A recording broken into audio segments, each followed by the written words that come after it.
Hello everyone, welcome to man smile. Friends and dear students, अगर आप SSC bank, CDS, NDA या stenographer या आप यूपीएससी की तैयारी कर रहे हो और वो इंग्लिश सेक्शन में प्रॉब्लम हो रही है, तो आप मेरे चैनल को लाइक करो। देखो चीज़ों को कि मैं कैसे, या ग्रामर सेक्शन हो या वोकैब सेक्शन हो, मैं कैसे बिना लिखे और बिना याद किए याद करवाता हूँ। हम आज इस वीडियो में आगे बताएंगे जो हमारा इडियम्स होगा, ये होगा एसेप वन स्लीव। हाँ, एसेप वंस स्लीव इसमें बता रहा है, इसका मीनिंग है एक ऐसी लाभ पहुंचाने वाली चीज़ जिसके बारे में दूसरों को पता नहीं हो। अब देखिए ये मीनिंग कैसे आया, मैं फिर से बोल रहा हूँ, आपको लिखना भी नहीं है और याद भी नहीं करना है।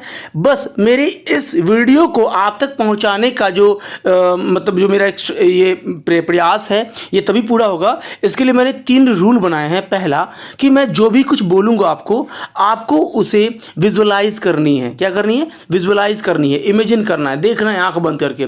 दूसरा रूल ये है कि मैं जो भी कुछ बताऊंगा आपको लिपसिंग करना है मेरे साथ, ताकि वर्ड को भी आप जानें, लिपसिंग करना है। और तीसरा, अगर इसमें कोई प्रॉब्लम हो, जैसे मैं स्पीड बोल रहा हूँ या तेज़ बोल रहा हूँ, मेरी बातें समझ में नहीं आ रही हैं, मैं सही तरीके से नहीं बोल रहा हूँ, या फिर कुछ और भी वीडियोस चाहिए, आपको अच्छा लग रहा है, नहीं लग रहा है, ये सारी चीज़ें आप मुझे बताइए।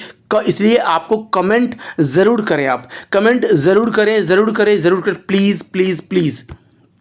ये बड़ी अच्छी बात कही आप।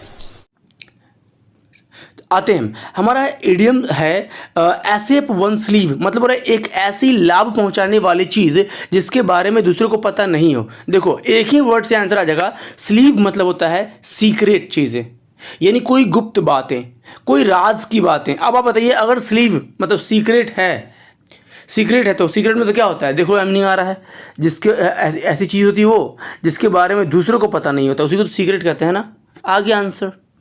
तो स्लीव मतलब याद करेंगे, स्लीव होता है एक ऐसी लाभ पहुंचाने वाली चीज़ जिसके बारे में दूसरों को पता नहीं हो, दूसरे को पता नहीं हो, वह स्लीव मतलब होता है। ठीक है, यहाँ से आंसर आ गया। हमारा नेक्स्ट इडियम है चील्स हील। देखो आप, यहाँ बोला है चील्स हील।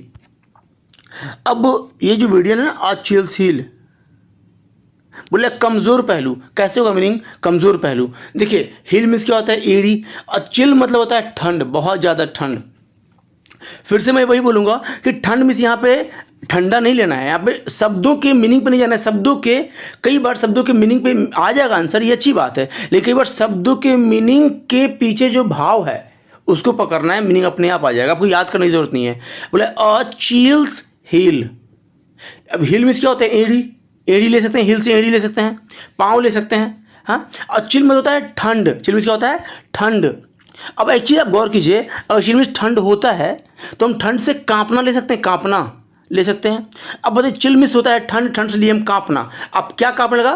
पाँव कांपने लगा। हिल मिस एड़ी, या एड़ी से लेते हैं पाँव, तो पाँव कांपने लगा। अब बताइए, अगर आपका जीवन में कभी ऐसा मौका आता है, भगवान न करे, लेकिन अगर ऐसा आता है मौका कि वहाँ पे आपके पैर कांपने लग जाएंगे, तो बताइए वह पहलू उस टाइम में आपके लिए कैसा पहलू होगा? वो आप मुझे बताइए, आपके लिए वो कमज़ोर पहलू होगा कि नहीं होगा उस टाइम में? जहाँ पे आपका पैर कांपने लग जाए, वो पहलू आपके लिए कैसा पहलू होगा? कमज़ोर पहलू होगा कि नहीं होगा आपके जीवन में? आगे आंसर। हमारा नेक्स्ट इडियम है एसिड टेस्ट। क्या है?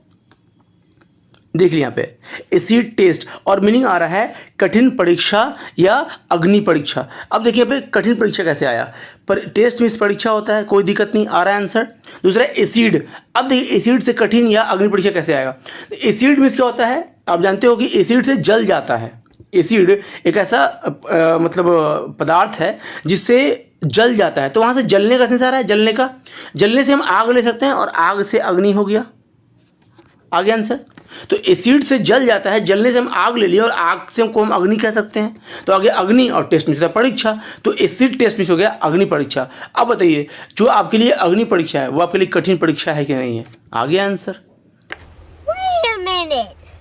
Who are you? ठीक है, हम आगे चलते हैं। हमारा नेक्स्ट इडियम है अक्रॉस द बोर्ड। क्या मीनिंग है हमारा जो नेक्स्ट इडियम है वो है अक्रॉस द बोर्ड। ये देखिए यहाँ से अक्रॉस द बोर्ड है, यहाँ पे इडियम है, मतलब सभी को एक समान, अक्रॉस द बोर्ड। ठीक है, सभी को एक समान।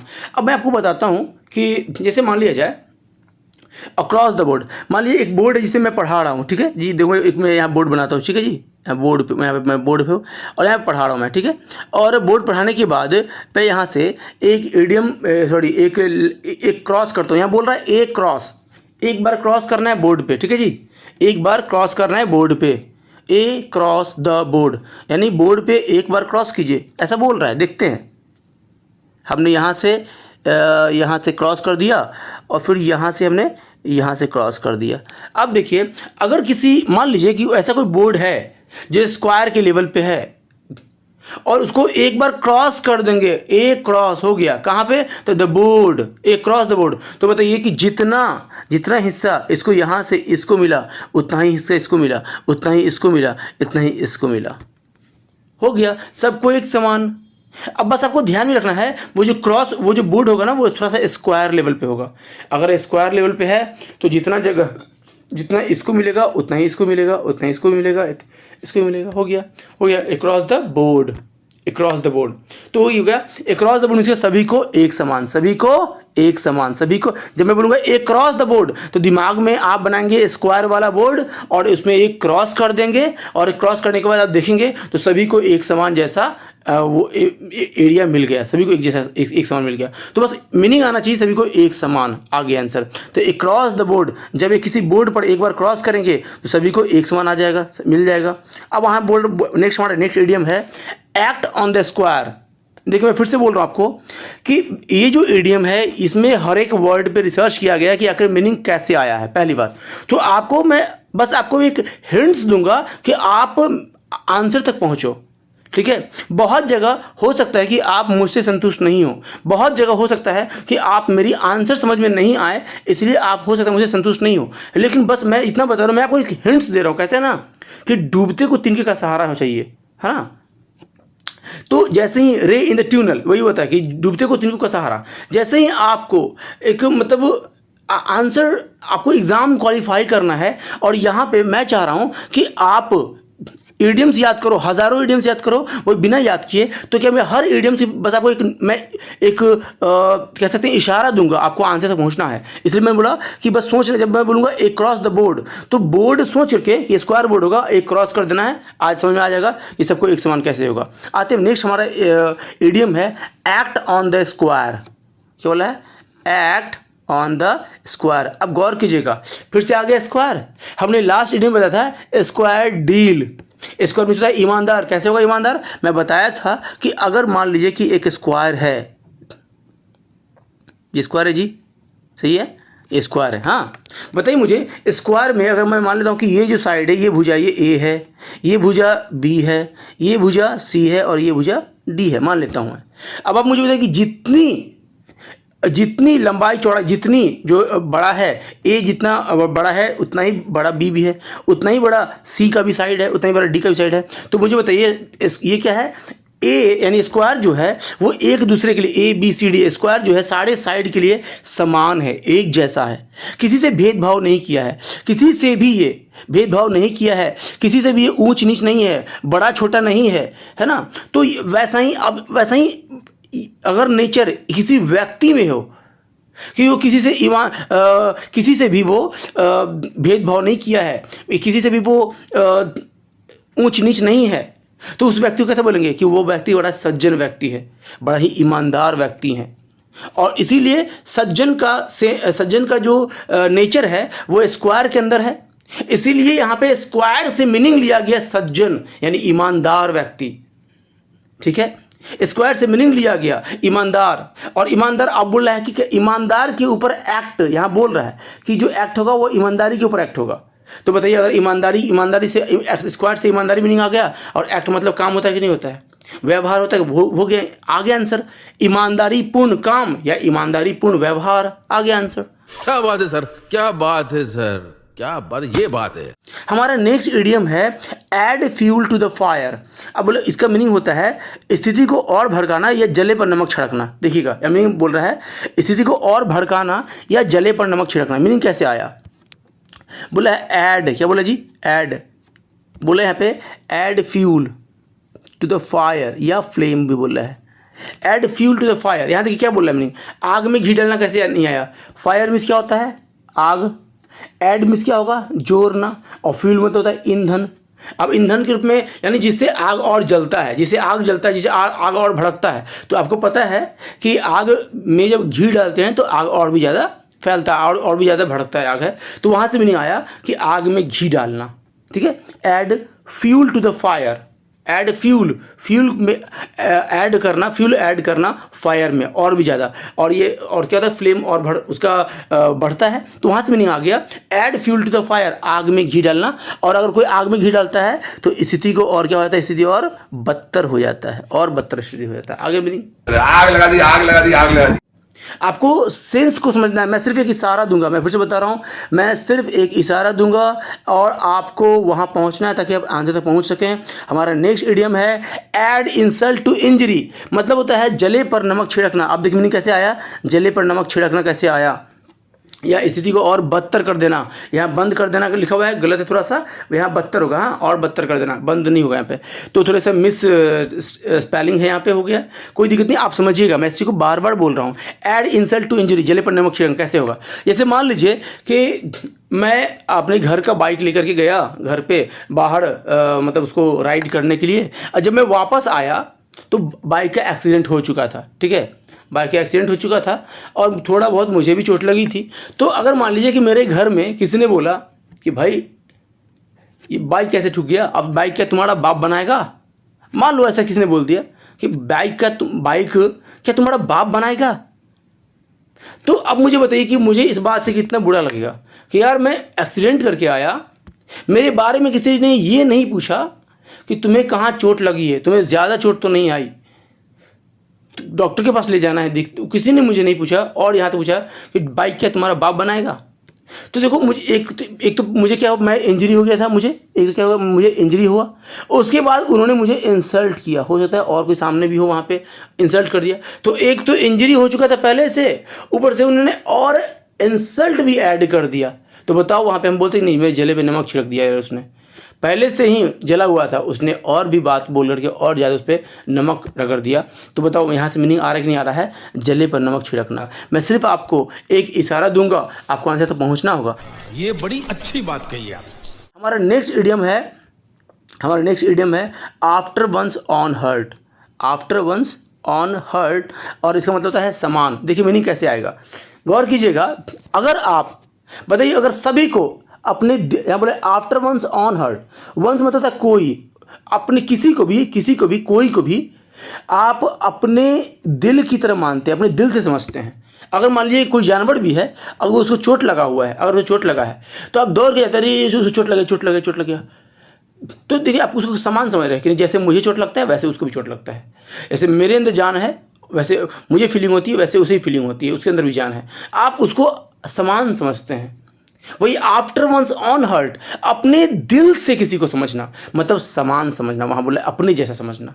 वही आफ्टर वंस ऑन हर्ट माने किसी को भी दिल को अपने दिल से समझना कि अगर मुझे चोट लगा तो उसे चोट लगा होगा, मतलब अगर वो जानवर भी है तो क्या हुआ, अगर मुझे चोट लगा है तो उसे भी चोट लगा होगा, उसे भी दर्द हुआ होगा, उसके अंदर भी फीलिंग है। तो यानी आप समान समझ रहे हैं हम सबको कि हाँ जैसे हम सब समान है इस सेंस में। वही आफ्टर वंस ऑन हर्ट, समान, आफ्टर वन ऑन हर्ट, अपने दिल की तरह समझना, अपने दिल से समझना, हर किसी को समान समझना। यहाँ से मीनिंग आ गया। हमारा नेक्स्ट इडियम क्या है, देखिए हमारा नेक्स्ट इडियम है अगेंस्ट द क्लॉक। क्या है, अगेंस्ट द क्लॉक। अब यहाँ मीनिंग कैसे आया, अगेंस्ट द क्लॉक, देख समझिएगा। अगेंस्ट द क्लॉक में तो है किसी के समय में कार्य को करने की जल्दीबाजी, किसी के समय में नहीं होगा, यहाँ पे होगा कि किसी समय में कार्य को करने की जल्दीबाजी। अगर मान लिया जाए कि कोई समय किसी समय में अब क्या है कार्य को करने की जल्दीबाजी है तो उसको बोलेंगे अगेंस्ट द क्लॉक। कैसे आएगा मीनिंग देख लीजिए, मीनिंग कैसे आएगा इसका। देखिए यहाँ बोल रहा है अगेंस्ट द क्लॉक। अब आपको पता है कि अगर मान लीजिए कि कोई काम करना है आपको, कोई किसी काम में आपको मान लीजिए आपको ट्रेन पकड़नी है और ट्रेन जो है 9 बजे से ट्रेन है, सुबह में 9 बजे से ट्रेन है और घर पे ही बच गया है 8:45 हो चुका है, घर पे 8:45 हो चुका है और आपको जाने में 20 मिनट लगने वाला है, 20 मिनट का रास्ता है वो। अब आप मुझे बताइए कि आप बहुत ज़्यादा जल्दी में होंगे कि नहीं होंगे, जल्दी में होंगे आप, इतना क्लियर है आप जल्दी में होंगे। अब आप सोचिए कि क्या आपके साथ घड़ी भी स्पीड चलेगा, कि घड़ी जिस स्पीड में चल रहा था आराम से पहले उसी स्पीड में चलेगा घड़ी, लेकिन आप क्या होंगे, आप तेज होंगे। समझिएगा बात को, घड़ी अपने स्पीड में चल रहा है आराम से, एकदम आराम से, लेकिन अब आप आराम से नहीं है, आप काफ़ी तेजी में है। अब बताइए आप अगेंस्ट द क्लॉक है कि नहीं है, आप अगेंस्ट द क्लॉक है कि नहीं है। अब बताइए अगेंस्ट द क्लॉक क्यों है, घड़ी धीरे धीरे और आप तेज क्यों है, क्योंकि आपको किसी समय में कार्य करने की जल्दीबाजी है, इसलिए आप जल्दी जल्दी कर रहे हैं। समय अपने हिसाब से चल रहा है, लेकिन आप अपने हिसाब से आप उससे तेज चल रहे हो। इसका मतलब आपको उस टाइम में, पार्टिकुलर टाइम में काम करने की जल्दीबाजी है। तो फिर से मैं बता रहा हूँ, आपको याद नहीं करना पड़ेगा, आपको सिर्फ और सिर्फ क्या करना है, विजुअलाइज करनी है जो मैं बोलूँगा, और दूसरा काम है लिपसिंग करना है, और तीसरा काम है अगर कोई प्रॉब्लम हो, अगर कोई समस्या हो, और अगर कोई आपको अच्छा लगे वीडियो, तब मुझे कमेंट ज़रूर करें। Thank you. अब हम आते हैं, हमारा नेक्स्ट है अलाइव एंड किकिंग। क्या है, alive and kicking. Alive and kicking, और यहाँ बोल रहा है सक्रिय एवं स्वस्थ। कैसे मीनिंग आएगा, अलाइव एंड किकिंग का मीनिंग कैसे आएगा, सक्रिय एवं स्वस्थ। देखिए आप मुझे बताइए, अलाइव मीन्स क्या होता है, अलाइव में तो जीवित। आपको जीवित है तो हम कह सकते हैं कि वो सक्रिय है, सक्रिय है कह सकते हैं। दूसरा, और कोई किक कर सकता है, कोई किक कर सकता है तो कैसा है, वो स्वस्थ है कि नहीं है। आ गया आंसर। आपको सिर्फ और सिर्फ आपको एक साइन मिलेगा, मैं फिर से बता रहा हूँ आप सभी को, मेरे सारे साथियों, मेरे स्टूडेंट्स, मेरे जितने भी सब्सक्राइबर हैं, और जो सब्सक्राइबर नहीं भी हैं उनको, कुछ वीडियोस आते हैं, कुछ कमेंट्स आते हैं जिसमें मैं देखता हूं कि हाँ मतलब चीज़ें उनको और भी चाहिए। मैं वो कैप पे, सिनोनिम्स पे भी मैं बनाने वाला हूं आपको। लेकिन यहाँ पे आइए, यहाँ मैं आपको एक लॉजिक दूंगा, आपको वहाँ तक पहुँचना होगा, ठीक है। बोले alive and kicking. Alive means क्या होता है, जीवित। अगर कोई जीवित है तो वो सक्रिय भी है, और किकिंग, कोई किक कर सकता है तो वो स्वस्थ है। आ गया अलाइव एंड किकिंग, स्वस्थ एवं सक्रिय। अब अगर आपसे कोई पूछता है हे हाउ यू, तो आप नहीं बोलेंगे I am fine things and you, आप नहीं बोलेंगे, आप बोलेंगे yes I am alive and kicking, आप बोलेंगे yes I am alive and kicking. तो ये होगा इडियोमैटिक, आपका आंसर हो गया, आप आंसर ऐसे देंगे। हमारा नेक्स्ट इडियम क्या है, हमारा नेक्स्ट इडियम है ऑल एंड सन्ड्री। क्या है, ऑल एंड सन्ड्री। अब गौर कीजिएगा, हमारे नेक्स्ट इडियम है ऑल एंड सन्ड्री। कैसे मीनिंग आया, ऑल एंड सन्ड्री क्या होता है, सभी लोग। मैं देखो SUNDRY सन्ड्री। अब आप मुझे बताइए, मैं आर की जगह ए कर दूंगा तो क्या बन जाएगा, SUNDAY, संडे, संडे। अब जब मैं बोलूँगा सन्ड्री और आपको सोचना है संडे, और आंसर आ गया कि सर संडे ना एक लोग के लिए नहीं होता है, सर संडे एक लोग के लिए नहीं होता, सभी लोग के लिए होता है। सोचना, मैं फिर से बता रहा हूँ, visualization is very important during learning this all this idioms and phrases and all the grammars rule also, grammar के सारे रूल्स भी, ठीक है। आते हैं पॉइंट पे हम लोग फिर से। ऑल संडे, मैं बोलूँगा ऑल संडे, आप सुनेंगे ऑल संडे। संडे किसके लिए हो, सभी लोग के लिए होता है, हो गया सभी लोग। ऑल ईयर्स, क्या हो रहा है, all years. All years means क्या होता है, सुनने को पूरी तरह उत्सुक बोल रहा है, सुनने को पूरी तरह उत्सुक। कैसे मीनिंग आएगा, आप मुझे आपने बताया, आपको पता होगा कि आप हिंदी में अपने एक मुहावरा सुना होगा, कान देना ध्यान देना, कान देना ध्यान देना। कान देना मतलब क्या होता है, पूरा कान ही उधर दे दिया हो उसकी बात सुनने के लिए, अब पूरा ध्यान दिया हुआ है ना, पूरा ध्यान दे दिया है, तो पूरा से ले लेंगे हम ऑल, ठीक है। और कान देना, ईयर आ गया, ईयर्स, दोनों देखिए ईयर्स आया है, ऑल ईयर्स मतलब कान देना, दोनों कान दे देना। अब दोनों कान उधर दे दिया है मतलब क्या है, वो पूरा ध्यान उधर दिए हुए है। और पूरी तरह ध्यान क्यों दिए हुए है, क्योंकि भाई वो सुनने को पूरी तरह उत्सुक है। वो आ गया कि आंसर नहीं आया है, आप खुद देखें कि आंसर आ रहा है कि नहीं आ रहा है। मैं फिर से मैं जबरदस्ती आंसर नहीं ला रहा हूँ, बस मैं आपको एक छोटा सा ट्रिक दूंगा, एक छोटा सा, मैं आपको एक छोटा सा, ऐसा कुछ नहीं है, मैं बाहर से कुछ भी नहीं ला रहा हूँ। मैं जो भी बोल रहा हूँ, मैं इसी वर्ड का मीनिंग नहीं बल्कि इसके भाव के भाव से मैं उस सेंस पे जा रहा हूँ, और आंसर अपने आप आ जा रहा है। देख रहे हैं आप, अपने आप आ जा रहा है। जय श्री कृष्णा, जय श्री कृष्णा, अपने आप आ जा रहा है। तो ऑल ईयर्स मतलब दोनों कान दे दिया हो कोई व्यक्ति किसी की बात सुनने के लिए। अब क्यों दोनों कान दे दिया, पूरा ध्यान क्यों दे दिया, क्योंकि वो बात सुनने को उत्सुक है। आ गया आंसर, वाओ ब्यूटीफुल। तो ऑल ईयर्स मतलब कि दोनों कान देना, मतलब कोई बात सुनने को पूरी तरह उत्सुक, ध्यान देना, अटेंशन देना, ठीक है वहाँ पे, तो सुनने को उत्सुक, ठीक है, यहाँ से लेंगे। और मैं नेक्स्ट इडियम वीडियो बनाने वाला हूँ बी फॉर, और मैं चाहूँगा कि आप भी मुझे इसी तरह से मेरे नेक्स्ट वीडियो को भी प्यार देते रहें, और आप सभी स्वस्थ रहें, मस्त रहें, और मेरा ये है कि आप जल्द से जल्द अपने एग्ज़ाम को क्वालिफाई करें, इडियम्स बनाएं और एग्ज़ाम क्वालिफाई करें, सभी आगे बढ़ें। Thank you very much.